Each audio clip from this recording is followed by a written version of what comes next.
আড়াই বছরের অমৃতা দুরন্ত পাড়া আর কলর বলর কথা দেখে ঠাকুমা ননিবালা চ্যাটার্জি ভবিষ্যৎবাণী করেছিলেন, বড় বৌমা ভালো কথা বলছি, এখন থেকে মেয়েকে শাসন করো, নতুবা এই মেয়ে তোমার সৃষ্টি ছাড়া হবেই হবে।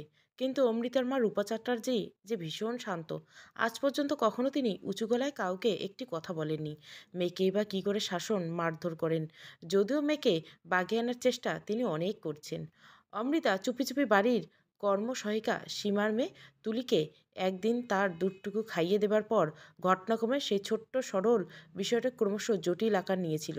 অমৃতা তার ঠাকুমার মুখে মুখে তর্ক করতেই তিনি মেয়েকে সপাটে থাপ্পড় কষিয়েছিলেন, যদিও নিজের অন্তর থেকে কিছুতেই তিনি মেয়েকে দোষী সাব্যস্ত করতে পারেনি। তবু শাশুড়িকে খুশি করার জন্য এটুকু শাসন তাকে করতেই হয়েছিল। রূপা চ্যাটার্জি তার 4 বছরের মেয়ে অমৃতার সামনে দুধের গ্লাস নিয়ে যেতে সে ভালো মানুষের মতো মুখ করে বলেছিল, আজ আমি কোনো দুষ্টুমি করব না, তুমি যাও, আমি ঠিক দুধ খেয়ে নিব। রূপার তখন হাজার কাজ পড়ে আছে, শ্বশুর শাশুড়ি জলখাবার দিতে হবে, অফিসে ভাত রান্না, স্বামীর দেওর আর যাকে টিফিন গুছিয়ে দেওয়া, একা হাতে তাকে তো সব সামলাতেই হয়। এক ডাই কাপড় তো পড়েই আছে।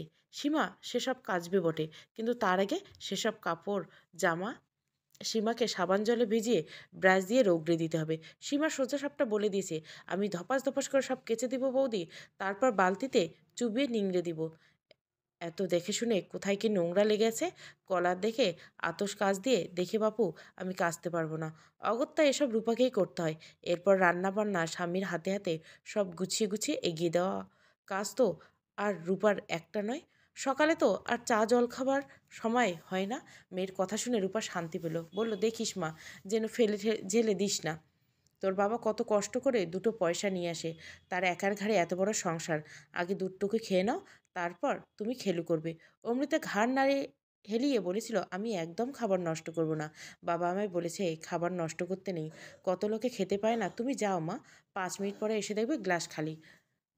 রূপা 5 মিনিট পর এসে দেখলো গ্লাস ফাঁকা, কিন্তু দুধ খেলে তার মেয়ে ঠোঁটের উপর গোফের সাদা দুধের রেখা পড়ে। কই, সেসব তো কিছু নেই, মুখে একেবারে পরিষ্কার। রূপা যেন কেমন সন্দেহ হলো, বলল, তুই সত্যি খেয়েছিস? কই, মুখ হা কর তো দেখি। মেয়ে তো প্রথমেই হা করতে চায় না। রূপা জোর করে মেয়ের গাল টিপে ধরে মুখ খুলে দেখলেন, যা ভেবেছিলেন তাই, একদম পরিষ্কার, মুখের ভেতর পর্যন্ত দুধ খাবারের কোনো চিহ্ন নেই। তখনই দরজার কোণে দাঁড়িয়ে থাকা তুলির দিকে নজর পড়ছিল রূপার। তুলিও বেশ ছোট, তার তখন মোটেও 6 বছর বয়স। রূপা তুলির হাত টেনে ধরে জিজ্ঞাসা করলো, এই তুলি, কখন এলি? তুলি কাঁদো কাঁদো গলায় বলল, এই তো কাকি, দুধ যখন বনুকে দুধ দিয়ে গেছিলে তার 2 মিনিট আগে এসেছি, উঠোনে ছিলাম, তুমি দেখতে পাওনি। রূপা বলল, সে ঠিক আছে, কিন্তু অমৃতিকাকে আমি যে গ্লাসে দুধ দিয়ে গেলাম, সেটাও কি করলো তুই দেখেছিস? তুলি এবার ভ্যাঁ করে কেঁদে ফেললো। আমি খেয়েছি কাকি, বুনু আমাকে খেতে বললো। তুমি ওকে বকো না কাকি, আমারও খুব লোভ লাগছিল দুধটা দেখে, কেমন মোটা সরপড়া দুধ। মা তো খালি আমাকে দুধের মধ্যে জল ঢেলে দেয়, ওরকম খিরখির মিষ্টি দুধ মা আমাকে কক্ষনো দেয় না। তুলিকে দেখে খুব মায়া লাগছিল রূপার। অপুষ্টিতে ভোগা চেহারা তুলির, হাত পাগুলো সরু সরু মেটার, অথচ পেটটা কেমন ফোলা ফোলা। শাশুড়ির হুঙ্কারে রূপার ঘোর কাটল। লোভী শয়তান মেয়ে, বোন দিল আর তুই অমনি খেয়ে নিলি। বলে আবার সীমাকে উদ্দেশ্য করে চিৎকার করে বলে, ওরে সীমা, তোর মেয়ের কাণ্ড দেখে যা। হ্যাঁ রে সীমা, তোর মেয়ে তো বড় হয়ে মস্ত ডাকাত হবে। আজ দুধ দেখে যে লোভে পড়ে আমার নাতনির হাতের দুধের গ্লাস কেড়ে খেয়েছে, কাল তো লোকের কান টেনে ধরে সোনার দুল খুলে নিবে, নাকি গলার হাত ছিনতাই করবে সে, দেখিস কোনোদিন না আবার মানুষ খুন করে বসে। ঘটনার আকস্মিকতায় হতভম্ব হয়ে গেছে রূপা। কীসব যাতা বলে যাচ্ছেন মা, সামান্য একটু দুধও তো খেয়েছে। রূপার তো উচিত ছিল অন্তত একদিন তার নিজের ভাগের ওই 2 হাতা দুধটুকু তুলিকে দেওয়ার। বয়সে শিশু হলেও সেই ন্যায্য কাজটা তো তার মেয়ে করছে। বলতে গেলে মনের মধ্যে মেয়েকে নিয়ে সেই মুহূর্তে রূপার এক প্রকার প্রচ্ছন্ন গর্ব অনুভব করছিল। অবশ্য তার শাশুড়ির কাছ থেকে এই কাজের প্রশংসা আশা করাটাই বাতুলতা। কিন্তু তাই বলে ওইটুকু শিশুর সম্পর্কে তার শাশুড়ি ননিবালা দেবী যে কদর্য এবং কুৎসিত ভাষা প্রয়োগ করতে পারেন, সেটা রূপা ভাবতেও পারছিল না। সীমা এবারে বিশ্বস্ত কাজের লোক। এর আগে সীমার শাশুড়ি ও ননদ এ বাড়িতে কাজ করে গেছে। আজকাল দিনে এরকম একজন বিশ্বস্ত কাজের লোক পাওয়া তো মুশকিল। শাশুড়িমা সীমাকে এভাবে গালাগালি করতে পারেন, সেটা রূপা ভাবেননি। গরিব বলে কি ওদের কোনো মান সম্মান নেই? সীমা তার এই মেয়ে অন্তঃপ্রাণ, কাজেই সে কাজ ছেড়ে দিয়ে চলে যায়, তখন কি হবে? রূপা মনে মনে ভাবল, কি আর হবে। রাগ করে সীমা যদি কাজ ছেড়ে চলে যায়, তখন রূপা তো আছে এই চাটুর্য বাড়ির বিনি মাইনের ঝি। জাতকুল গোত্র দেখে ঠিকুজি কুষ্টি মিলিয়ে সেই জন্য তো তাকে এই বাড়ির বউ করে আনা হয়েছে। 10 ভরি সোনা, 50,000 টাকা নগদ আর খাট বিছানা আলমারি বাসন কোসনের সঙ্গে বাবা রূপাকে মন্ত্র করে দান করেছিলেন তো এই বাড়িতে দাসী হবার জন্য। বিনিময়ে এই বাড়িতে ভাত খাবে রূপা, মাথার উপর ছাদ পাবে, আর নামের পাশে স্বামীর পদবি লিখে ধন্য হয়ে যাবে। কান্না পাচ্ছিল রূপার। কেন যে সামান্য বিষয় নিয়ে মেয়েকে জেরা করতে গেল। সীমা কলতলায় বসে বাসন মাজছিল। হাতে ছাই সাবান নিয়ে ছুটে এসেছে সীমা। সীমার চোখে জল। সন্তানকে এভাবে বললে মায়ের চোখে জল তো আসবে। মেয়েকে নাড়া করে হ্যাঁচড়া টান মেরে সীমা সেই ছাই মাখা হাতে মেয়ের গালে কষিয়ে চড়ে বলল, কি করছিস তুই? কেন তোর জন্য আমাকে লোকের এত কথা শুনতে হবে? কেবল খাই খেয়ে স্বভাব। যার বাপ 30 দিনে 25 টাকাও বাড়ি ফেরে না, বেপাত্তা হয়ে ঘুরে বেড়ায় এদিক সেদিক, তার মেয়ের আবার এত লোলা কেসের। রূপার প্রশ্নে সে মেয়ের চোখ দিয়ে একটু জল বেরিয়ে এসলো। সেই মেয়ে এখন মায়ের হাতের মার খেয়ে মুখ শক্ত করে দাঁড়িয়ে রইল। রূপার বুকটা কেমন ছ্যাদ করে উঠল। আজ শনিবার। রূপার মা বলতেন শনিবার নাকি খরাবার। তবে রূপার মনে হলো শনিবার হলো লক্ষ্মীবার। আজ তার মেয়ের জন্ম। প্রতি শনিবার বেশ ঘটা করে লক্ষ্মী আর গণেশ পুজো করে রূপা। রূপার মা শনিবার করে মন্দিরে গিয়ে শেতলা পুজো করতেন। রূপা তাড়াতাড়ি করে সীমার কবল থেকে তুলিকে উদ্ধার করে আঁচল দিয়ে তার মুখ মুছিয়ে দিয়ে বললেন, শিশুরা হলো ভগবানের রূপ মা, আপনি ওকে আর কিছু বলবেন না। রূপার দেওয়ার কৃষাণু আর ছোট যা সুস্মিতা সকালে ঘুম থেকে উঠে দোতলা তাদের ঘরে বসে যোগব্যায়াম করে। মাত্র কমাস হলো ওদের বিয়ে হয়েছে। ওরা দুজনে একই অফিসে চাকরি করে। হইচই শুনে ওরা ততক্ষণে এসে গেছে। সুস্মিতার সোজাসাপটা কথা বলতে ভালোবাসে। বিয়ের আগে সে কুষাণুকে বলেছিল, মিষ্টি মিষ্টি কথা আর মুখ বুঝে সব কিছু মেনে নিয়ে নিজেকে বাড়ির ভালো বউ প্রতিপন্ন করে আমি তোমার বৌদির মতো আমি গলায় নাম্বারের মেডেল ঝুলিয়ে ঘুরবো না। কুষাণু বলেছিল, আমার প্রতিবাদী মেয়ে পছন্দ। সেই কারণে তো ভাইজিকে সেরকম ট্রেনিং দিয়েই তৈরি করেছি। শ্বশুরবাড়িতে এসেই সুস্মিতা বলে দিয়েছিল সে সংসারে হেসেল ঠেলতে পারবে না, বরং চাইলে একটা কাজের লোক রেখে দিতে পারবে। ননিবালা দেবী রাজি হয়নি, বলেছিল বড় বৌমা আছে, সব সামলে নেবে। সুস্মিতা প্রতিবাদ করে গিয়েছিল, কেন দিদি সব সামলাবে কেন? আপনি কি বাড়ির বৌদিদের কাজের লোক মনে করেন নাকি? রূপা তার হাত চেপে ধরেছিল, কেন অশান্তি করছিস সুস্মিতা? একজন হেল্পিং হ্যান্ড তো আছে, সীমা তো যথেষ্ট সাহায্য করে আমাকে। তাছাড়া সারাদিন ঘরে কি আমি চুপ করে বসে থাকবো? ঘরের কাজগুলো করলে আমার সময়টা তো কাটবে। তুই এসেছিলিস বলে সংসারে একটা লোক বাড়তি হয়েছে। তোর জন্য তো আমাকে আলাদা করে রান্না করতে হবে না। একটা হাঁড়িতেই তো সবার ভাত ফুটবে, একটা কড়াইয়েতে তরকারি বসবে, দুটো সবজি আমাকে বেশি কাটতে হবে। এর জন্য একটা কাজের লোক রাখাটা বাড়াবাড়ি হয়ে যাবে না? সুস্মিতা বলেছিল, সেটা কথা নয় দিদি, আসল কথা হলো চাকরির দোহাই দিয়ে আমি পায়ের উপর পা তুলে বসে বসে খাবো আর তুমি সারাদিন খেটে মরবে? আমার খুব খারাপ লাগবে গো। মনে হবে তোমাকে ভালো মানুষ পেয়ে আমি অ্যাটিটিউড অ্যাডভান্টেজ নিচ্ছি। যত সব আদিক্ষেতা আর ন্যাকামি। দেখবো দুই যায় এত গালাগালি কতদিন থাকে। আমি মরলে তো আমার গয়নাগাটি আর বাড়ি জমি ভাগ নিয়ে লাঠালাঠি কাণ্ড বেঁধে যাবে। কথাগুলো বলে ঠোঁট বেঁকিয়ে চলে গিয়েছিলেন ননিবালা দিকে। সুস্মিতার চোখ মুখে অপমানে লাল হয়ে গেছিল। সে মুখ হা করে কিছু বলার আগে রূপা হাত দিয়ে সুস্মিতার মুখ চেপে ধরেছিল। ননিবালা দেবী চলে যাবার পর রূপা সুস্মিতার মুখের উপর থেকে হাত সরাতে সে চাপা স্বরে বলল, আমি ওই ভদ্রমহিলাকে দেখে অবাক হয়ে যাই দিদি। দিব্যি শরীর খারাপের অজুহাত দেখিয়ে বসে বসে খাচ্ছে, নানাবিধ ফরমাইশ করছে। সংসারে কুটুনিরা দুটো করে না। রূপা বলেছিল, এক সংসার থাকতে গেলে পদে পদে দোষ ধরলে চলে না। হাতের 5টা আঙ্গুল কি সমান হয়? তবুও সকলের সাথে মানিয়ে গুছিয়ে তো থাকতে হয়। নিচে নেমে শাশুড়িকে দেখতে পেয়ে ব্যঙ্গের হাসি হেসে সুস্মিতা বলে, কি মা, আপনি এখানে চলে এসেছেন? আপনার হাতে পায়ে নাকি সাংঘাতিক ব্যথা। আপনার ছোট ছেলে কাল বলেছিল ব্যথার চোটে আপনি নাকি ঘাড় পর্যন্ত ঘোরাতে পারছে না। তা সেসব রাতারাতি ঠিক হয়ে গেল? ননিবালা দেবী ঝংকার দিয়ে উঠলেন, যা বোঝেন না তা নিয়ে কথা বলো না ছোট বৌমা। বড় খোকার কষ্টে রোজগারের টাকায় কেনা দুধ, সেটা কিনা বাইরের কোনো উটকো নব্য এসে মেরে দিয়ে যাবে, আর আমি তার মা হয়ে চুপ করে ঘরে বসে থাকবো? সুস্মিতা বলল, আমি জানি মা, মুখে আপনার কোনোদিনও ব্যথা হয় না, তাই মুখ ছোটাতে কোনো অসুবিধা নেই। কিন্তু হাত পা নাড়িয়ে নিজের ঘর থেকে এত তাড়াতাড়ি এলেন কি করে? নাকি ঝগড়ার গন্ধ পেয়ে আপনার ব্যথা ট্যাথা সব উধাও হয়ে গেল? ননিবালা দেবী হুঙ্কার দিয়ে উঠলেন, মুখ সামলে কথা বলো। ছোট বৌমা, ভুলে যেও না, এ বাড়িতে দাঁড়িয়ে এত কথা বলছো, সেই বাড়িটা আমার নামে লেখাপড়া করে দিয়েছেন তোমার শ্বশুরমশাই। অমৃতা এতক্ষণ চুপচাপ ছিল। কাকিকে লড়াই করতে দেখে তার সাহস দ্বিগুণ হলো। বলল, তুমিই বা সবাইকে এত বকছো কেন ঠাম্মা? গ্লাসে ওই দুধটাও তো আমার ছিল, আমি ওটা তুলিকে দিয়েছি, আবার কালকে দেব। কালকে এক গ্লাস দুধ আমরা দুজনে হাফ হাফ করে খাবো। ক্লাসে মিস আমাদের বলেছেন, কাউকে কিছু দিলে গড খুশি হয়। তুমি কি চাও না গড খুশি হোক? তাহলে রোজ ঠাকুর ঘরে বসে পুজো করো না। রূপা এমনিতে সারাক্ষণ শাশুড়ি ভয়ে খরগোশের মতো শঙ্কিত থাকে। এখন আবার এই ক্ষুদে মেয়েকে ভাষণ দিতে দেখে তার মাথা যেন কাজ করছিল না। ঠাস করে মেয়েকে চর কষিয়ে রূপা বলল, কতবার তোকে আমি বলছি না, টুপুর, বড়রা যখন কথা বলবে তখন তুই তোর মুখ বন্ধ রাখবি। মা মারতে অমৃতার চোখে টাপুর টুপুর করে নয়, একেবারে ঝমঝম করে বৃষ্টি নামলো। নাতনিকে কাঁদতে দেখে ননিবালা দেবী নরম হলেন। তাড়াতাড়ি করে অমৃতাকে কোলে তুলে নিয়ে বলেন, বাচ্চাদের গায়ে এভাবে যখন তখন হাত তুলতে নেই বড় বৌমা, বুঝিয়ে বলতে হয়। জ্ঞান যদিও দিয়ে থাকে, সে তো আমাকে দিয়েছে, তোমার এত গা জ্বালা করছে কেন? ওমা, না না, আমি সবাইকে বকে দেব। অমৃতা থুরি টুপুরের বাবা শান্তনু বাথরুমে স্নান করতে ঢুকেছিল। স্নান করার পর রোজ ঠাকুর ঘরে তিনি ধূপ দেখাতে যান, কিন্তু আজ ঠাকুর ঘরে যাওয়া হলো না। মেয়েকে কাঁদতে দেখে ডাইনিং রুমে এসে ঢুকলেন। দেখলেন সেখানে কৃষাণু, সুস্মিতা, রূপা, তুলি, সীমা থেকে শুরু করে মা পর্যন্ত উপস্থিত। অমৃতা ঠাম্মার কোলে চড়ে তার স্বরে কান্না জুড়ছে। মাকে উদ্দেশ্য করে তিনি বললেন, কি হয়েছে মা? ননিবালা দেবী বেজার মুখ করে বলেন, কি হার হবে বড় খোকা, যত দোস্ত ওই সীমার। তুই এখানে কাজে এসেছিস, বেড়াতে নয়। মেয়েকে সাথে করে আনবি কেন? ঠিক ছলচুতো করে মেয়েকে নিয়ে উপস্থিত হবে। দিভাইয়ের নরম মন, নিজের দুধটুকু ওই তুলিকে খাইয়ে দিছে। ওই কথা বলছি বলে তোর মেয়ে যা স্বভাব, ওই পুজো আচার ঠাকুর দেবতা পাপ পুণ্য নিয়ে আমাকে 5 কথা শুনিয়ে দিল। সে ঠিক আছে, আমার দিদি আমাকে শাসন করছে। বড় বৌমা কোনো আক্কেলে আমার বংশের প্রথম সন্তান, তার জন্মাবারে মারধর শুরু করে দিল।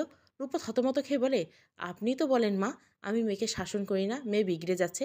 ননিবালা দেবী গম্ভীর স্বরে বলেন, মেয়েকে বুঝিয়ে বলতেই হবে, তার বাবার এত টাকা নেই যে চতুর্দিকে দানছত্র খুলে বসবে। সুস্মিতা বলেন, আর আপনি যে রোজ ওই বিড়ালটাকে দুধ খাওয়ান, তাতে বুঝি খরচ হয় না? রূপা বলল, তুই তো এই কদিন আগে এসেছিস সুস্মিতা, তোর ওই শয়তান ভাসুর্যির কথা তো তুই কিছু জানিস না। ওটাও টুপুরের দাবি। সেই 1.5 বছর বয়স থেকে ওর দাবি দেওয়া শেষ নেই। তাই তো বলেছিলাম ম্যাওকে দুধ খাওয়াবো। পাজি মেয়ে, সে কি পায় না, কিচ্ছুটি খেতে চাইতো না। মুখে দুটো ভাত দিলে বের করে ফেলে দিত। তাই তো মা তখন বলেছিল, বেশ তো বৌমা, সেও তো কেষ্টের জীব, যদিও ম্যাওকে একটু জল ঢালা দুধ। উম, অমৃতা পিটপিট করে মায়ের দিকে তাকিয়ে ঠাম্মার বুকে মুখ লুকালো। শান্তনু চ্যাটার্জি হো হো করে হেসে উঠে বলল, এখন আমার মেয়ের দাবি হচ্ছে তুলির জন্য এক পো দুধের বন্দোবস্ত করতে হবে। বলে হাসি থামিয়ে বিরস মুখে করে বললেন, তুই ভুল জায়গায় জন্মেছিস রে মা, তোর কোনো জমিদার বাড়িতে জন্ম নেওয়া উচিত ছিল রে। অমৃতা বলল, আমি সেটা বলিনি বাবা, আমি শুধু বলেছি আমি আর তুলি দিদি অর্ধেক করে খাবো। রূপা, রুমা, সৃষ্টি, শ্রীপর্ণা, ওদের তো দাদা দিদি আছে। আমাকে ওরা বলেছে ওরা ওদের দাদা দিদির সঙ্গে সব কিছু ভাগ করে খায়। শান্তনু এবং রূপা মুখ চাওয়াচাই করলো। 2 মাস ধরে রূপা নিজের গর্ভে একটা শিশু ভ্রূণ বহন করছে। কয়েকদিন আগে সে কথা সে জেনেছে, যদিও ননিবালা দেবী এখনও কিছুই জানে না। কিন্তু সুস্মিতাকে রূপা কথাটা বলেছে। খরচ এমনিতে শিগগির বাড়তে চলছে। সে কথা ভেবে কিছুদিন আগে শান্তনু চাকরির পাশাপাশি শাড়ি বিক্রির একটা বিজনেস শুরু করবে ভেবেছিল। ওরা বজবজে যে নুঙ্গি বলে জায়গাটি থাকে, সেখানে ধারে কাছে এখন তেমনটা দোকান টোকান হয়নি। শান্তনু ঠিক করছে অফিস থেকে ফেরার পথে হাওড়ার মঙ্গলাহাট থেকে শাড়ি কিনে আনবে, খদ্দেরের অভাব হবে না। আশেপাশে বাড়ি থেকে মেয়েরা ইনস্টলমেন্টে টাকা দিয়ে ঠিক শাড়ি কিনতে আসবে। রূপা শাড়ি বিজনেস করবে শুনে প্রত্যেকে বেশ খুশি। তাছাড়া টাকা তাদের একেবারে দিতে হবে না, ধীরে ধীরে শোধ করলেই হবে। শান্তনুর কেনাকাটা আর পছন্দের সবাই খুব তারিফ করে। দুপুরের দিকে রূপায় শাড়ি বের করে দেখাবে, টাকা পয়সা হিসেব রাখবে। এতে রূপার নিজের হাতে রোজগার করার ইচ্ছেটা পূর্ণ হবে, আর সংসারে কিছু বাড়তি উপার্জন হবে। রূপা শান্তনুকে বলেছে, বাচ্চারা বড় হয়ে যাবার পর আমি কিন্তু নিজে সবটাই করব। সুস্মিতা বলল, বড়লোক বাড়িতে জন্মালে কি তার মন বড় হয় দাদা? আমি টুপুরের এই দাবি পূরণের দায়িত্ব নিলাম। তোমাদের আশীর্বাদে শিগগিরই আমার প্রমোশন হবে। সীমা দিদি, তুমি দুঃখ পেও না গো, যাও গো, কাজ সেরে নাও। মা বুড়ো মানুষ কি বলতে কি বলে ফেলেছে সেসব মনে রেখো না। রূপা চোখ সরু করে মেয়ের দিকে তাকালো। নিজের দাবি প্রতিষ্ঠিত করতে পেরে অমৃতার মুখে হাসি আর ধরে না। তর্জনী তুলে রূপা বলল, টুপুরকে তোমরা সবাই মিলে আশকারা দিচ্ছ দাও, কিন্তু এইভাবে তোমরা যে ওকে তোল্লাই দিচ্ছ, তাতে কিন্তু ওর আশালা বেড়েই চলেছে। সেই অসহ্য লাগবে অমনি, তখন তো আর কারো গায়ে আপনার জন্য নয়, নতুন এই চ্যাটার্জি বাড়ির বড় বউ এর মেয়ে হয়ে যাবে তখন। শান্তনু বলল, এই রূপা অনেক হয়েছে, আর কথা বাড়িও না তো। মাথা ঠান্ডা করে বেশি করে দুধ চিনি দিয়ে আমার আর মায়ের জন্য চা বানাও। কি গো মা, ঠিক বলছি তো? বলে ছোট ভাই আর তার বউয়ের দিকে তাকালো শান্তনু। বলল, তোরা তো আবার হেলথ কনসার্ন, ঈষদুষ্ণ জলে পাতিলেবুর রস আর মধু দিয়ে খাবি। সুস্মিতা হেসে বলল, আর চিত্তা ভেজানো জল আছে। রূপা চোখ নামিয়ে বলল, ওর থেকে খানিকটা তোর দাদাকে খাইয়ে দে। সকালে একবার চা করে খাইয়েছি, আর আমি এখন চা করতে পারবো না। রান্নাবান্না এখন কিছুই হয়নি, শুধু ডাল আর ভাত হয়েছে। আমি মাছগুলো ভাজি সীমা, তুমি আমাকে আগে একটু আলু কেটে দাও, পরে আবার বাসন মাজবে। আজ টিফিনে আলু ভাজা করে দেবো, এরপর আবার রুটি করতে হবে। কখন যে কি করব, কান্না পাচ্ছে আমার। বলতে বলতে রূপা চলে গেল। ননিবালা দেবী গলা তুলে বললেন, একটু চা বসিয়ে দাও না বড় বৌমা। আমি তোমায় আজ এই ডাইনিং টেবিলে বসে আটা মেখে দিচ্ছি, বেলায় তো তুমি তোমার শ্বশুরমশাইয়ের জন্য লিকার চা করবে। এখন একটু দুধ আর চিনি দিয়ে চা করে খাওয়ালে নয়? না মানে আমার তেমন ইচ্ছে ছিল না। ওই বড় খোকা বোধহয় স্বাদ হয়েছিল। শান্তনী আর কুষাণু দুজনে হা হা করে হেসে উঠেছে মায়ের বলার ধরন দেখে। একটু পরে বাবা মর্নিং ওয়াক সেরে বাজার করে ফিরবেন। বাবা কিছুতেই মাকে দুধ চিনি দেওয়ার চা খেতে দিবেন না। তিনি তার ছোট ছেলের মতো অন্তত স্বাস্থ্য সচেতন। দেবাদিত্য চ্যাটার্জি স্ত্রীকে বলেন, গিন্নি ধরা বাঁধা করে থাকো তো, বলে আজও সুগারটা ধরতে পায়নি। সুগার খুব খারাপ জিনিস, বলতে গেলে ওটাই হলো রোগের আতুরঘর। পরিস্থিতি মোটামুটি স্বাভাবিক হয়ে গেল। সীমা কিছুতেই স্বাভাবিক হতে পারছিল না। সে মুখ নিচু করে বলল, কাকি খুব একটা ভুল বলেনি গো ছোট বৌদি। আমার মেয়েটার খুব লোভ। এই তো গতকাল রাতে তুলি জড়িয়ে ধরে আমায় বলল, মা তুমি আমায় ওই ইংরেজি স্কুলে ভর্তি করে দিবে। সুস্মিতা বলল, বাহ, সে তো খুব ভালো কথা গো সীমা দিদি, পড়াশোনায় উৎসাহ থাকা ভালো। বলেই তুলিকে কাছে টেনে নিল সুস্মিতা। বলল, মা যে স্কুলে তোমায় ভর্তি করেছে সেখানে মন দিয়ে পড়ো। আমার তো শনিবার করে তাড়াতাড়ি অফিস ছুটি হয়, 5:30টার মধ্যে বাড়ি ফিরে আসবো। শনিবার 6টার পর 1.5-2 ঘন্টা শুধু ইংলিশটা আমি তোমায় পড়িয়ে দেবো। তুলি ঠোঁট ফুলিয়ে বলে, মোটেও একদিন পড়াবে গো ছোটো কাকি? লাভ দিয়ে এসে মেয়ের কান মুলে দিল সীমা। দেখলে দেখলে ছোটো প্রভৃতি, মেয়ের চাহিদার জন্য শেষ নেই। গরিব ঘরের মেয়ে মানুষের আবার এত দাবি কী করে? অমৃতা বিজ্ঞের মতো বলল, অন্যদিন আমি তোকে পড়াবো তুলি দিদি, আমার বই তোর বই। তারপর দাদুভাই আছে, মা আছে। অমৃতার কোল থেকে নামিয়ে ডাইনিং টেবিলে চেয়ারে বসে আঠা মাখছেন ননিবালা। তার কাছে ছুটে গিয়ে অমৃতা বলল, আচ্ছা ঠাম্মা, দাদুভাই যে সবসময় বলে আমি নাকি ছেলে মানুষ, আমি দাদুভাইকে ছেলে মানুষ মানে কি জিজ্ঞাসা করছিলাম। দাদুভাই বলল, ছেলে মানুষ মানে বাচ্চা মানুষ। আর সীমা মাসি যে তুলিকে খালি মেয়ে মানুষ বলে। মেয়ে মানুষ মানে কি গো ঠাম্মা? অনেক বড় হয়ে যাওয়া। কিন্তু তুলি দিদি তো আমার চেয়ে মোটেও 2 বছরের বড়। আর 2 বছর পরে আমিও কি অনেক বড় হয়ে যাব? বড় হয়ে গেলে মেয়ে মানুষ হলে আর কি বায়না করা যায় না? রূপা তখন গরম তেলে মাছ ছাড়ছিল। মেয়ের প্রশ্ন তার কানে বেঁধে গেল।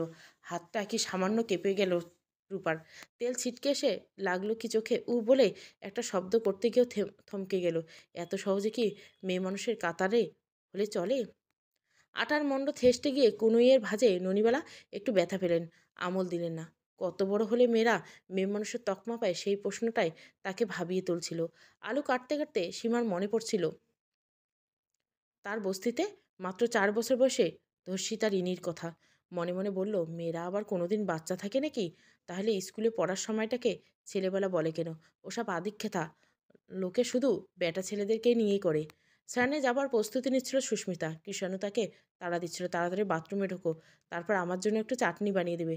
আজ অনেক ঝামেলা হয়ে গেছে, বৌদি করতে পারবে না। শেষ পাতে চাটনি না হলে তো আমার আবার ভালো লাগে না।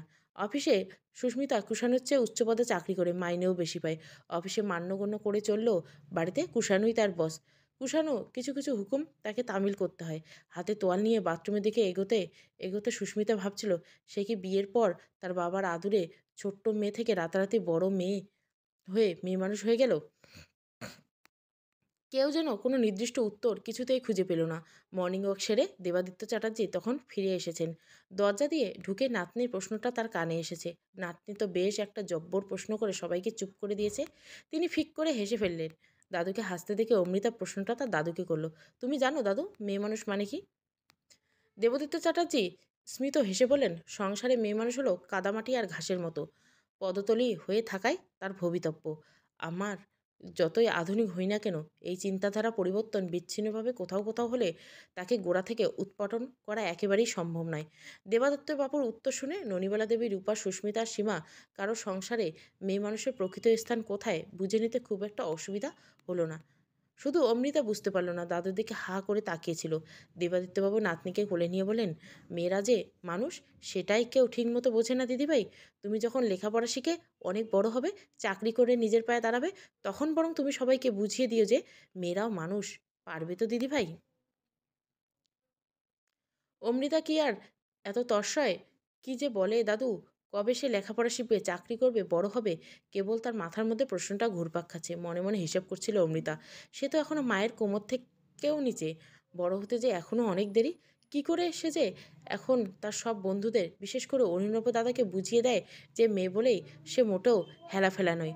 অরুণভ দাদা তার বন্ধু রুমার দাদা। অরুণভ দাদা সুযোগ পেলে বলে, তোরা মেয়েরা হলি ঢ্যাঁড়স। সেই কারণে ঢ্যাঁড়সকে ইংরেজিতে লেডিস ফিঙ্গার বলে। কি যে তখন রাগ হয় অরুণভ দাদার উপর। মেয়েরা কেন ঢ্যাঁড়স হবে? মেয়েরা কত কাজ পারে। বাবা পারবে মায়ের মতো সকালে ঘুম থেকে উঠে এত কাজ করতে? মায়ের যেদিন খুব জ্বর হয়েছিল সেদিন অমৃতাকে বাবাকে বলেছিল তার স্কুল ব্যাগটা গুছিয়ে দিতে। বাবা তো ব্যাগের সাথে সেদিন একবার জলের বোতল দিতে ভুলে যায়, তো একবার পেন্সিল বক্স দিতে ভুলে যায়। সব কিনে এই অমৃতাকে মনে করিয়ে দিতে হয়েছিল। এমনকি শার্পনার দিয়ে যে পেন্সিলটা শীষটা ছুলে দিতে হয় সেটাও বাবা জানে না। মায়ের একদিন একটু শরীর খারাপ হলে পুরো বাড়ির নাজেহাল অবস্থা হয়। ঠাকুমা কি সুন্দর করে তাকে খাইয়ে দেয়, রূপকথার গল্প করে ঘুম পাড়িয়ে দেয়। দাদু এসব কোনটা পারে? খালি বই নিয়ে পড়ার ঘরে বসে থাকে। কী সব বলে! অমৃতা তো অর্ধেক কথা ঠিক করে বুঝতেই পারে না। কাকিমা যখন অফিসে বেরোবে বলে শাড়ি পরছে, অমৃতা তখন পর্দা ধরে উকি দিল। অমৃতা দেখলো কাকিমা শাড়ির কুচি ঠিক করে দিতে বলেছে কাকুকে। কাকু হাসি হাসি মুখ করে সেটা করে দিল। ওই কথাটা কাকিকে বলেছে। কি যে পারো তোমরা! একক প্রচেষ্টায় নিজের পোশাকটাও পরতে পারো না। এক সময় কাকিমার চটপট উত্তর শুনে অমৃতা খুশি হলো। কাকিমা বলল, কারো সাহায্য ছাড়া তুমি ধুতি পরতে পারো? আমরা মেয়েরা তো তবু ধৈর্য ধরে এইসব ট্র্যাডিশনাল পোশাক দৈনন্দিন জীবনে ব্যবহার করি। তোমরা তো সেই পেশেন্সটাও নেই। অমৃতা কাকিমার কথাটা পুরোপুরি বুঝতে না পারলেও এটুকু বুঝেছে কাকিমা কাকুর কথায় প্রতিবাদ করছে। প্রতিবাদ না করলে প্রতিপক্ষ যে পেয়ে বসে এটা অমৃতা বোঝে। এই যেদিন সৃষ্টি তাকে ক্লাসে বলেছিল, তুই আমার টিফিন বক্স থেকে আলু ভাজা খেয়েছিস, অমৃতা তখন ঝপ করে বলেছিল, তুই দেখেছিস বুঝি? না ভেবে এইভাবে কারো নামে যে বলতে নেই সেটা তুই জানিস না? অমৃতা দেখতে পেয়ে কাকিমা তাকে ডাকলো। কী ব্যাপার টুপুর রানী, কিছু বলবে তুমি? অমৃতা বলল, এখন থাক, পরে বলবো, তুমি বাড়ি ফেরার পর। এখন তো তুমি অফিসে যাচ্ছ। চোখে কাজল লাগাতে লাগাতে সুস্মিতা বলল, এতক্ষণ তুমি পেটের ভিতর কথাটা চেপে রাখলে তোমার পেটে গুড়গুড় করবে না? সুস্মিতা অমৃতার পেটে আঙুল দিয়ে গোল গোল করে ঘোরাতে অমৃতা খিলখিল করে হেসে উঠল। কুষাণু বলল, চলো চলো, দেরি হয়ে যাচ্ছে বলে ভাইজিকে বলল, কাকিমা এখন লিপস্টিক লাগাবে, তোর কথার উত্তর দিতে পারবে না। সুস্মিতা বলল, তুমি যাও, জুতো মোজা পরবে তো? হুম, তা তো পরবো, কিন্তু তার মধ্যে তুমি ওর জটিল প্রশ্নের মীমাংসা করতে পারবে? ও এখন তোমার কাছে এসেছে বাবার কথার মানে বুঝতে, সমাজে মেয়েদের অসম্মানের চিরাচরিত প্রথার কিভাবে অবসান ঘটানো যায়। তোর একটা উপায় টুপুরকে বের করে দিতে হবে। সুস্মিতা হাসলো। দাদুকে গিয়ে তুমি বরং কথাটা জিজ্ঞাসা করো, তারপর তুমি আমার সন্ধ্যাবেলা সব বলবে, কেমন? অমৃতা লাফাতে লাফাতে চলে গেল দাদুর ঘরে। সেদিকে তাকে কুষাণু আর সুস্মিতা দুজনে হেসে উঠল। কুষাণু বলল, আজ প্রশ্নের তীর ছুঁড়ে ছুঁড়ে বাবাকে একেবারে ধরাশায়ী করে ফেলবে। অমৃতা দাদুকে গিয়ে বলল, তুমি আমাকে এখন কিছু টিপস দাও দাদু। কি করে সবাইকে বুঝিয়ে দেবো যে মেয়েরা এলেবেলে নয়? ঠাকুমা দাদুর কাছেই বসেছিল, বলল, এইটুকু মেয়ে, খালি পাকা পাকা কথা। আমরা ছোটবেলায় এসব কিছু বলতাম বলে তো আমার মনে পড়ে না। দেবদত্ত বাবু বললেন, এখন সব হাইব্রিড গিন্নি, সময়ের আগে যেমন ফল পাকে বাচ্চারাও পাকছে। ঠোঁট ফুলিয়ে দাঁড়িয়েছে অমৃতা। দেবদত্তবাবু নাতনির গালে টোকা দিয়ে বললেন, দিদিভাই, মেয়েরা তো যে নিজেরা নিজেদের সম্মান করতে পারে না, বাইরের দুষ্টু লোকেরা তার সুযোগ তো নেবে। অমৃতা বলল, কেন দাদু? আমি তো সব আন্টিদের রেসপেক্ট করি। মা ঠাম্মা সবাইকে ভালোবাসে, এমনকি সীমা পিসি আর তুলিকেও খুব ভালোবাসি। সে তো তুমি এখন ছোট বলে তুমি সবাইকে ভালোবাসো, আর তোমাকেও সবাই আদর করে। কিন্তু তোমার মা কি ওই ভদ্রমহিলাকে ভালোবাসেন? অমৃতা সাবেগে মাথা নাড়ল। ঠাম্মা মাকে কেবল বকে, খালি বকে। মা তো সেদিন খুব কাঁদছিল, 3 দিন আগে। জানো তো দাদু, মা ভেবেছিল আমি ঘুমিয়ে পড়েছি, কিন্তু আমি তো ঘুমাইনি, চোখ জেগেছিলাম। চোখ বন্ধ করে চুপটি করে শুয়ে মা আর বাবার কথা শুনছিলাম। ফোঁস করে দীর্ঘ নিঃশ্বাস ফেললো অমৃতার ঠাম্মা। নিশ্চয় ইনিয়ে বিনিয়ে তোর মা আমার নামে নিন্দে করছে। গোপন তত্ত্ব ফাঁস করলো অমৃতা। মা তো ঠিক কথাই বলছে ঠাম্মা, সবসময় তুমি মাকে খেচর খেচর করো। যা বলি সবই তো তোদের ভালোর জন্য। যাই হোক, শুনে বড় খোকা কি বলল? অমৃতা হাত দিয়ে মাথা চুলকে মনে করার চেষ্টা করলো। একটু ভেবে বলল, বাবা মাকে বলেছিল একটু মানিয়ে নাও রূপা। মা যে সর্বদা অহেতুক তোমার ধস ধরেন সে কথা আমি জানি, কিন্তু তাই বলে পাখির মতো অথবা জন্তুর জানোয়ারের মতো আমি তো বড় হয়ে মানুষ হয়ে বাবা মাকে ভুলে ফুরুত করে উড়ে চলে যেতে পারি না বলে গম্ভীর হয়ে গেল অমৃতা। এই তো 1 মাস আগে কাকিমা বিয়ে করে বাবা মা সবাইকে ছেড়ে দিয়ে এখানে চলে এলো। তখন অমৃতার খুব আনন্দ হয়েছিল। কাকিমা আসার পর অমৃতা সারাক্ষণ তার গায়ে লেপ্টে বসেছিল। এই কথা ঠিক, কিন্তু ওই কথাটা তো আগে ভেবে দেখেনি। কাকিমা বড় হয়ে তার বাবা মাকে ফেলে ফুরুত করে উড়ে এ বাড়িতে চলে এলো। কই কাকু তো কোথাও গেল না। তাদের পাড়াতেই তো অমৃতাকে দেখেছে। মেয়েরা কেবল কাঁদতে কাঁদতে শ্বশুরবাড়ি যায়। সবসময় মেয়েরাই যে কেন কাঁদতে হয় কে জানি। দেবদত্তবাবু বললেন, শুনলে গিন্নি, হাজারবার বলছি তোমায় সবসময় বড় বৌমাকে তুমি খোঁচা দিও না। নিজের মেয়ের মতো ভালোবাসতে চেষ্টা করে। ছেলেরা আলাদা হয়ে গেলে তোমার উচ্চশিক্ষা হবে।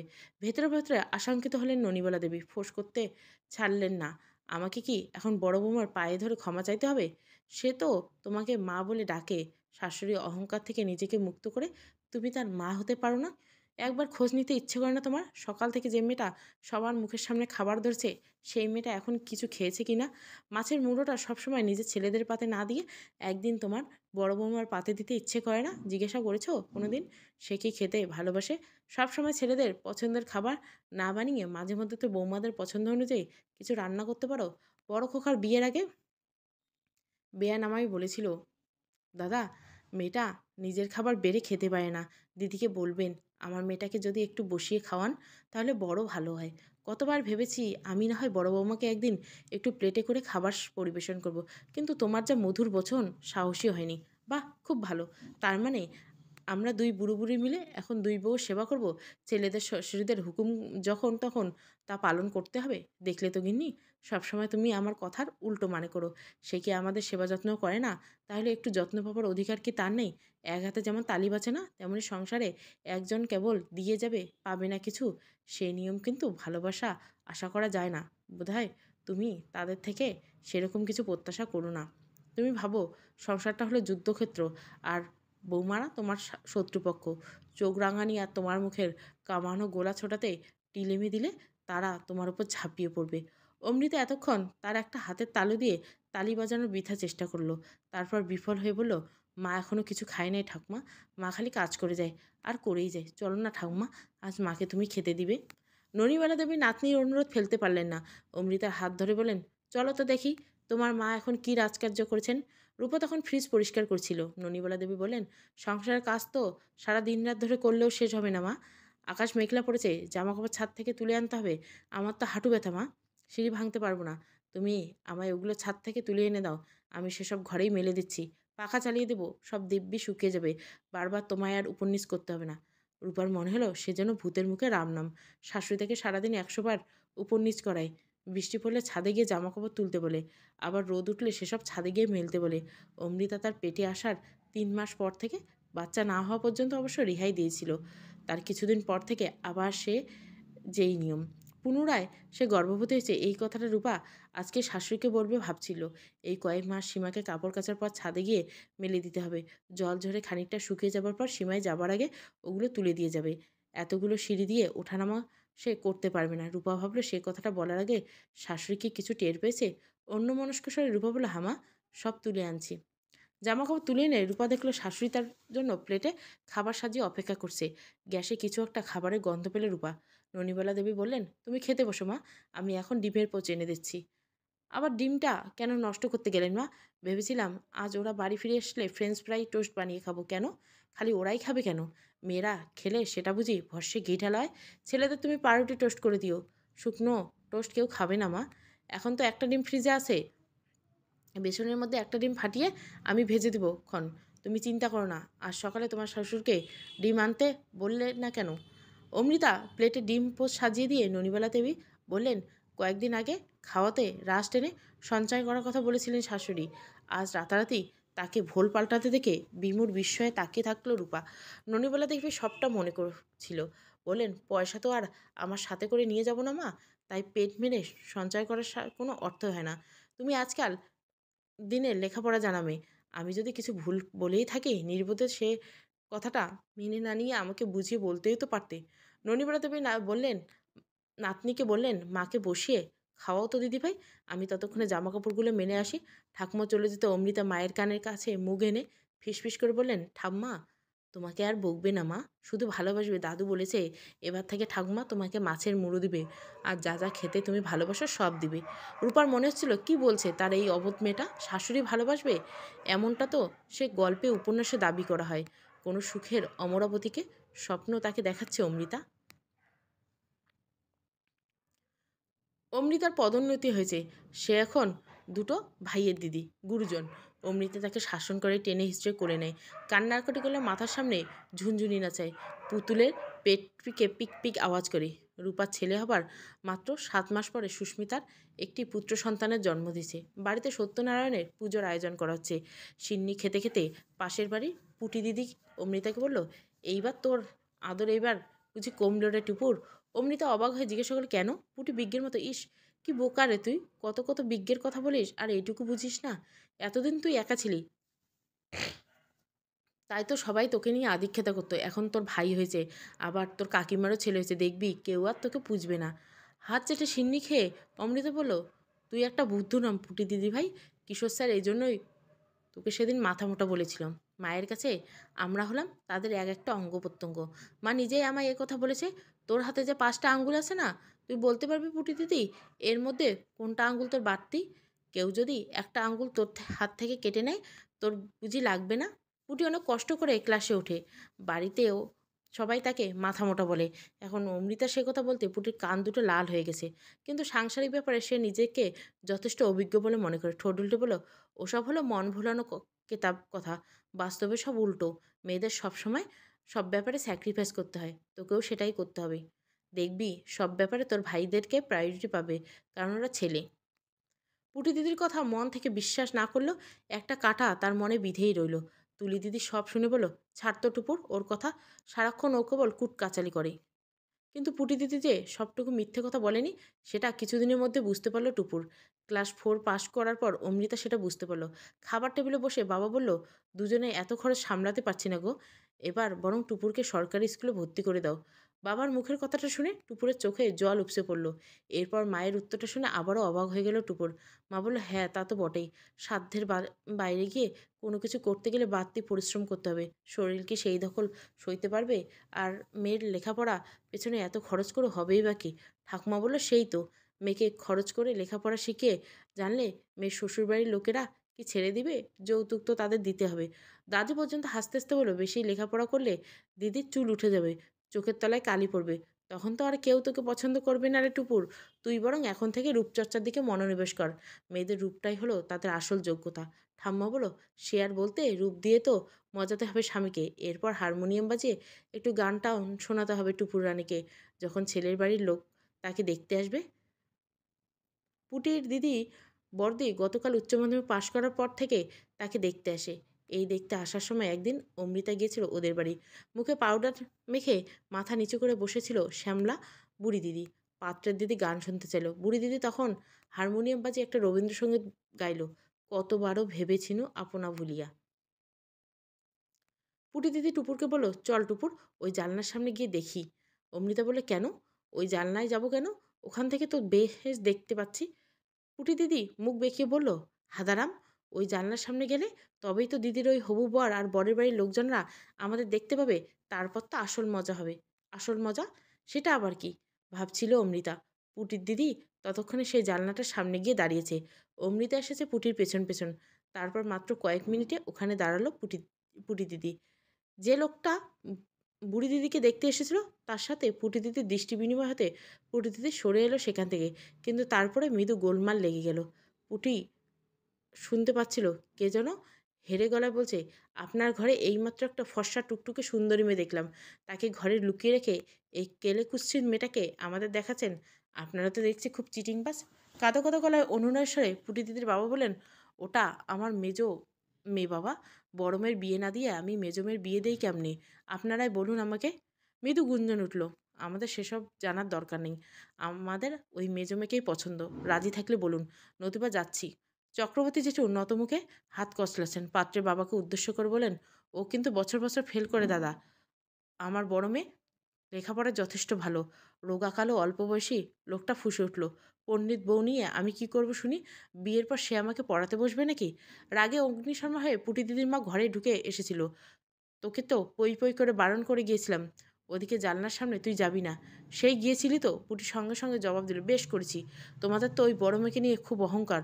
ও নাকি লেখাপড়ায় ভালো, গুণ দিয়ে ওর কালো কুৎসিত চেহারা নাকি ঢেকে দিবে তোমরা। কি এবার লেখাপড়ায় গুমোট ঠান্ডা হয়েছে তো? জেঠিমা সেদিন চুলের মুঠি ধরে পুটি দিদিকে খুব মারছিল। জেঠু এসে ছাড়িয়ে নিয়ে বলল, রূপের মেয়ের মানুষ কদর করে গো গিন্নি, তুমি ওকে মেরো না। এ বরং একপক্ষ ভালোই হয়েছে গো। কতদিন পর তুমি তোমার মেজো মেয়েকে চোখের আড়ালে রাখতে, এক সময় না এক সময় দেখতেই পেতো।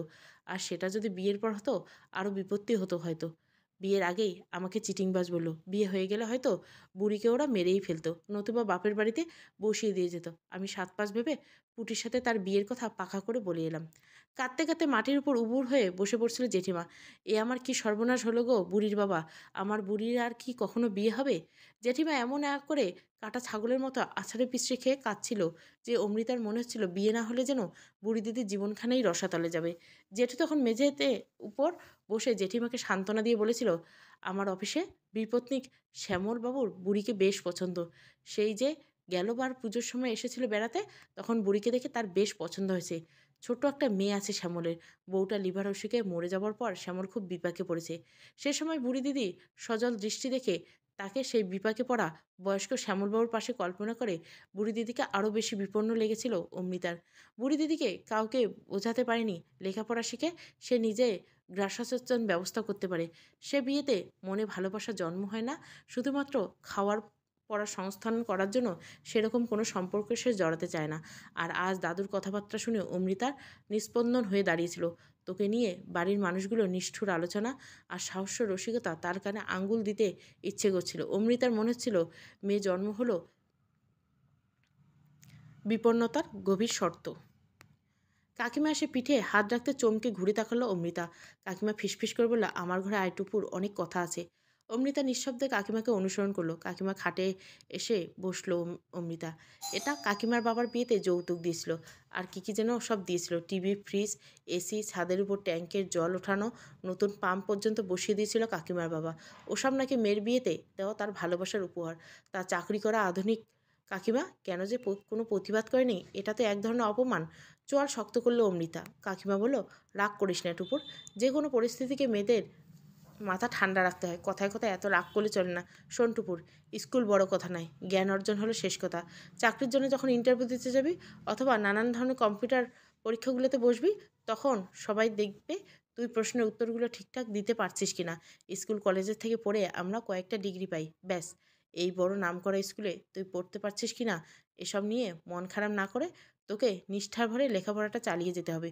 মনে রাখিস, যেখানে পদে পদে বাধা পাবি তুই। পড়তে বসলে দেখবি নানা কাজের ফরমাইশ করে সবাই মিলে তোকে ব্যতিব্যস্ত রাখছে। তোর মা তোকে কখনোই রান্নার কাজে সাহায্য করতে বলবে, কখনো তোর কাকু তোকে চা করে খাওয়াতে বলবে। এসব প্রতিকূলতাকে জয় করে তোকে এগিয়ে যেতে হবে। এসব হলো মেয়েদের জীবনে স্ট্রাগেল। মেয়েদের পড়াশোনার জন্য খরচ মানে বাজে খরচ। কারণ একটাই, বিয়ের সময় যৌতুক দিতে হবে। এটার জন্য বাপের বাড়িতে মেয়েরা এত তুচ্ছ তাচ্ছিল্যের পাত্রী। তোমাদের বাড়ি গিয়ে যখন ঠাকুমা যৌতুক চেয়েছিল তখন তুমি প্রতিবাদ করনি কেন কাকিমা? বলতে পারো তুমি? কেন এসব জিনিসে যৌতুক দেওয়া হবে তোমাদের বাড়ি থেকে? কেন তোমাকে খাট নিয়ে ঢুকতে হবে? কাকুকে মাটিতে শুতো এতদিন? জামাকাপড় কি মেঝেতে রাখতো কাকু, নাকি ফ্রিজ ছিল না আমাদের? এতক্ষণে বাক্যস্ফীত হয়েছে অমৃতার। আরও কিছু বলতে যাচ্ছিল অমৃতা, তার হাত চেপে ধরে সুস্মিতা তাকে থামালো। ওরে তুই চুপ থাক, এসব কথা তোর কাকুর কানে গেলে সে আমার সংসারে অশান্তির আগুন লেগে যাবে। এটাই বেশি ভাগ মেয়েদের ভাগ্য, বুঝেছিস টুপুর? যতই লেখাপড়া শেখো, চাকরি বাকরি করো, নানা দান সম্পদের সাথে মেয়েকে সম্প্রদান করেন মেয়ের বাবারা। নগদ টাকা যে পণ চাওয়া হয়নি, এটাই নাকি সে অনেক বড় মনের পরিচয় দিয়েছে বলে তোর কাকু মনে করেন। আর আমি কার কাছে প্রতিবাদ করব বলতো? তোর কাকুকে আমি নিজেই পছন্দ করেছিলাম। সে আমাকে কথা দিয়েছিল কোনো যৌতুক সে নেবে না। অথচ তোর ঠাকুমা যখন আমাদের বাড়ি গিয়ে একগাদা জিনিস দাবি করে বসলো, তখন সে তো আমরা দুজনে অফিসে ছিলাম। বাড়ি এসে সব শুনে যখন বাবাকে বললাম, তোমরা রাজি হলে কেন? তোমাদের কাছে এসব চাওয়া তো কথা ছিল না। তখন আমার গর্ভধারিণী মা আমাকে চোখ রাঙিয়ে বলল, এটাই নাকি নিয়ম। মেয়েদের বাড়ি থেকে যৌতুক না দিলে নাকি আত্মীয় পরিজন পাড়া প্রতিবেশীর কাছে সম্মান নষ্ট হয়। তোর কাকু পর্যন্ত আমাকে কি বলেছিল জানিস? যৌতুক নেবার বিরোধী হলেও সে নাকি তার মায়ের কথার কোনো প্রতিবাদ করতে পারবে না। অমৃতা মনে মনে প্রতিজ্ঞা করলো বড় হয়ে এই অপমানজনক কুপ্রথার প্রতিবাদ সে করবে, কিন্তু তার জন্য প্রথমে তাকে উচ্চশিক্ষিত আলোকিত হতে হবে। অমৃতার মনে হলো আজ খরচ কমানোর জন্য বাবা তাকে কম পয়সার স্কুলে ভর্তি করিয়ে চাইছে। কে জানে এরপর হয়তো খাতা পেন অথবা গৃহশিক্ষক রাখা নিয়ে কৃপণতা করতে চাইবে। অমৃতা বলল, কাকিমা তুমি আমাকে লেখাপড়ার ব্যাপারে সাহায্য করবে তো? সুস্মিতা বলল, অবশ্যই করব। আমি যেটুকু জানি তোকে উজাড় করে পড়বো। আর টুকিটাকি কিছু লাগলে বলিস, আমি তোকে কিনে দিব। ক্লাসে ফার্স্ট হয় অমৃতা। মাধ্যমিকে সে দুর্দান্ত রেজাল্ট করছে। প্রথম 20 জনের মধ্যে সে সায়েন্স গ্রুপে একদম ফাটাফাটি নাম্বার পেয়েছে। অমৃতা বলে সবটাই সম্ভব হয়েছে তার কাকিমার জন্য। কাকিমার সাহায্য না করলে, তাকে সাহস না জোগালে সে হয়তো লেখাপড়া করতেই পারতো না। ভালো রেজাল্ট তো দূরের কথা। কাকিমা বলে, দূর বোকামে, নিজের ইচ্ছে না থাকলে বাইরে গিয়ে কেউ কি তাকে এগিয়ে দিতে পারে? তোর নিজের জেদের জন্যে তুই সব কিছু করেছিস। মা, বাবা, দাদু, আঙ্কেল সত্যি অবাক করে দিয়েছে অমৃতা যে লেখাপড়ায় এতটা ভালো, কেউ সে কথা এতদিন বুঝতেই পারেনি। মাকে রান্নার কাজে সাহায্য করতো অমৃতা।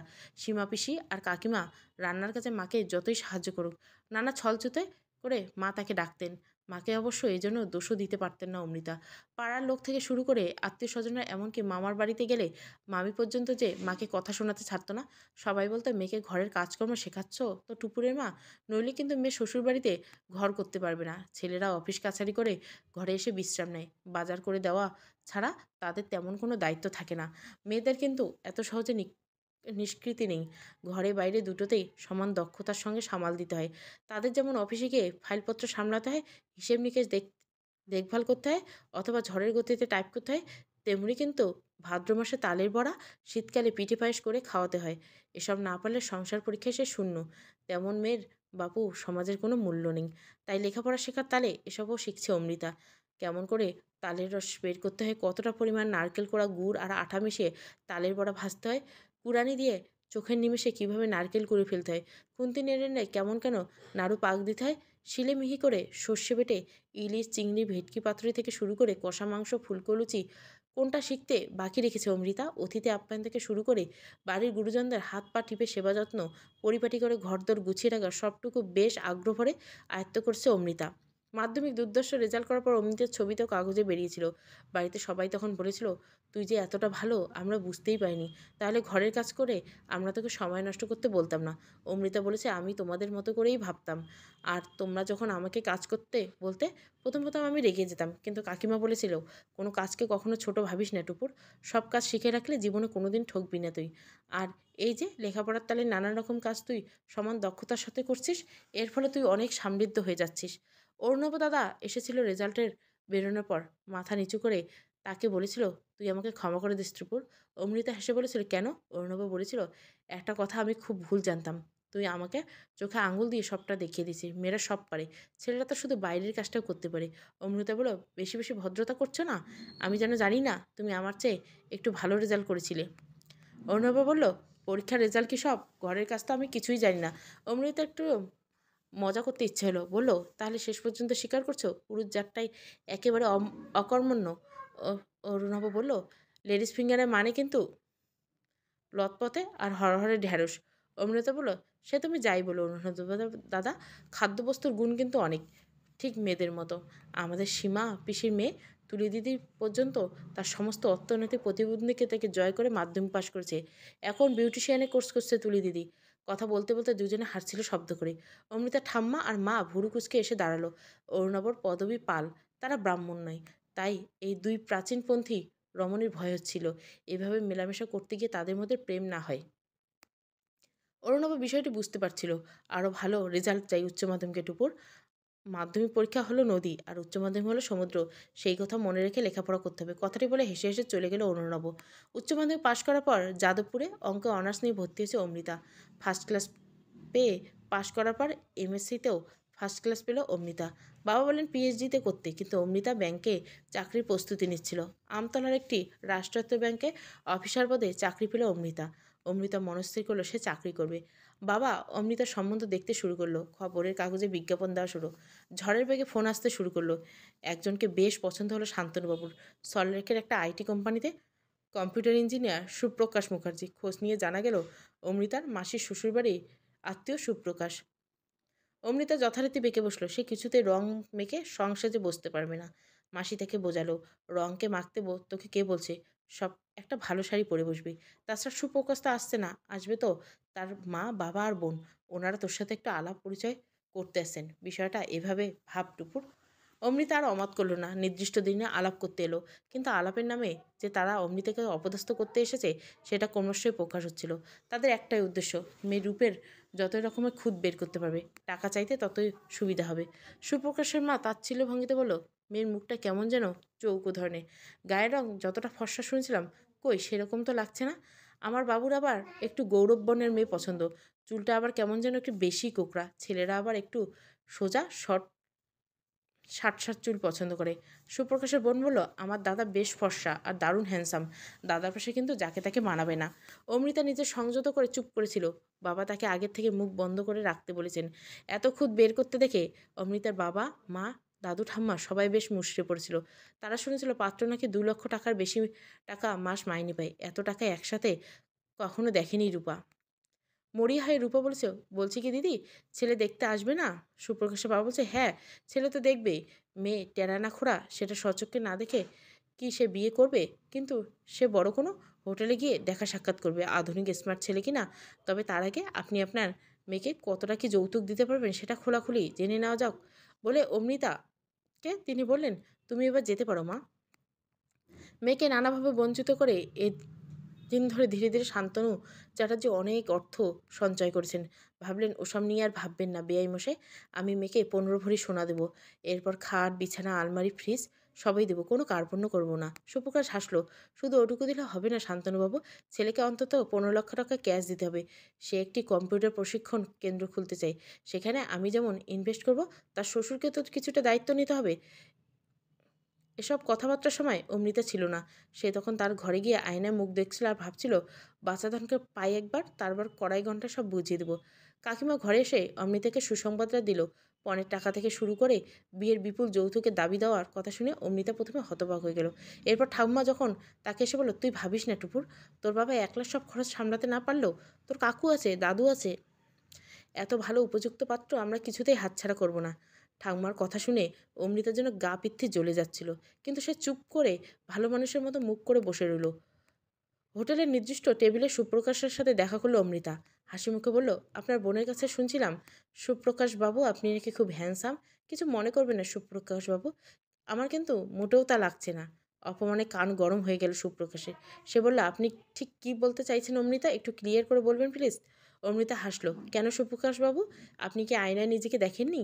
আপনার তলপেটে যে বিশ্রী রকমের একটা টায়ার দেখা যাচ্ছে, মুখে যে সিগারেটের ধোঁয়া বের করছিল সুপ্রকাশ, সেই দিকে তাকে অমৃতা বলল, আপনাকে দেখে মনে হচ্ছে একটা ছড়া মনে পড়ছে যাচ্ছে সুপ্রকাশবাবু। সুটবুট পরা, ঠোঁটে সিগার, তলপেটে বুড়ি, আহা কি ফিগার। সুপ্রকাশ বললেন, রসিকতা করছেন? অমৃতা বললেন, না, খোলাখুলি কথা বলে নিতে চেয়েছি। যেমন ধরুন, হতে পারেন আপনি মোটা মাইনে চাকরি করেন, কিন্তু আপনার চাকরির তো কোনো সিকিউরিটি নেই। যখন তখন আপনার চাকরি চলে যেতে পারে।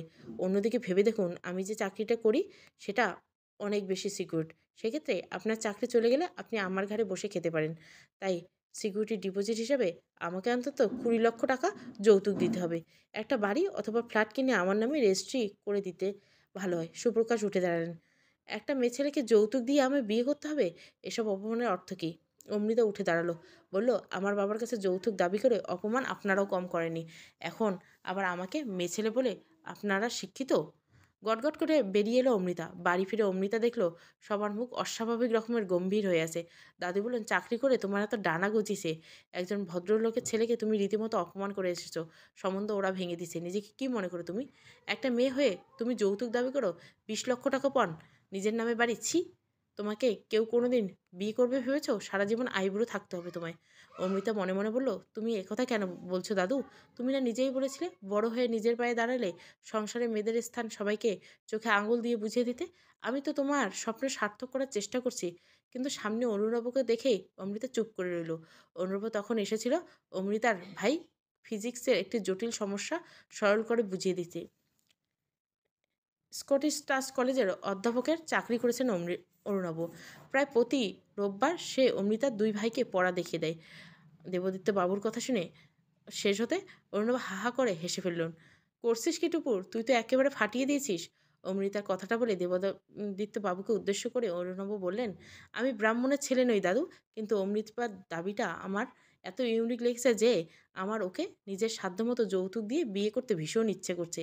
যাতায়াতের সুবিধার জন্য বেলগাছিয়ার দিকে একটা ফ্ল্যাট কিনবো ভাবছিলাম, সেটা না হয় টুপুরের নামে কিনবো। অমৃত বলল, না না, আমার কিছু চাই না। আসলে ওরা এসে দাবি করছিল বলে শোধ নেবার জন্য সুপ্রকাশ বাবুকে আমি কথাগুলো বলেছিলাম, বলে দাদুকে উদ্দেশ্য করে অমৃতা বলল, তোমরা এখন যা বলেছো আমি তাই করছি দাদু, কিন্তু আজ আমার একটা দাবি আছে। জাত তুলে মানুষকে হেনস্থা করার বিষয়টা আমার চরম অশিক্ষা বলে মনে হয়। মানুষের পরিচয় তার মনুষ্যত্বে, রুচিবোধ তার প্রমাণে মিলে। আমি অনুরূপকেই বিয়ে করতে চাই, কারণ সেই আমার উপযুক্ত পাত্র। অচেনা অজানা অন্য কোনো ছেলের সামনে বসে আর অপমানিত হতে পারবো না।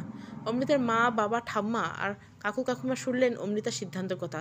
সকলেই বুঝতে পারছিলেন অমৃতা এই দাবি মেনে নেওয়া ছাড়া তাদের আর কোনো উপায় নেই। ঠাম্মা দীর্ঘ নিঃশ্বাস ফেলে বললেন, দেখলে তো বৌমা, শেষকালে তোমার মেয়ে কিনা জাত খুইয়ে বিয়ে করবে। সেই ছোট্ট থাকতে আমি বুঝেছিলাম এই মেয়ে একেবারেই সৃষ্টি ছাড়া। সমাপ্ত। সৃষ্টি ছাড়া মেয়ের দাবি দেওয়া। গল্পটা ভালো লাগলে অবশ্যই লাইক, শেয়ার এবং সাবস্ক্রাইব করবেন। Thank you for watching.